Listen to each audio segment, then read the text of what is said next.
রাতের ডিনার নিয়ে হাজির হয়ে গেছি। ডিনার মানে আবার কি ডিনার, এই ওয়ান পট একটা কারি করে ফেললাম, কারণ কচুরলতিটা এতই ভালো হয়েছে সেটাকে কালকে সকালে আবার তরিয়ে তরিয়ে খাবে।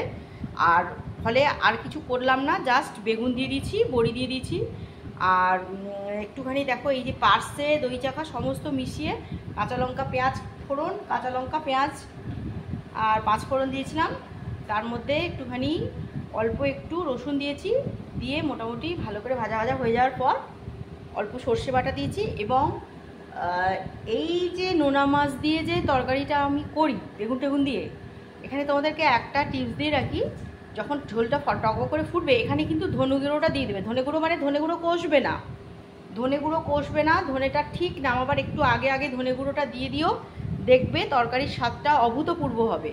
তবে সর্ষে বাটা দিয়ে শুকনো শুকনো যখন ঝাল করবে তখন কিন্তু ধনে গুঁড়ো দিও না। যখন এইরকম কোনো রকম চকের মাছ বা যে কোনো মাছের যদি সর্ষে বাটা দিয়ে ঝোল ঝোল টাইপের কিছু করো, তখন কিন্তু একটু নামাবার আগে ধনে গুঁড়ো দিয়ে দেখবে, খুব খেতে ভালো হয়। তো চলো, আমার এইখানে রেডি। এবার আমার বর বসে গেছে ভাত নিয়ে, আর লেবু কেটে দিয়েছি সঙ্গে। তো চলো রাতে ডিনারটা সেরে ফেলি।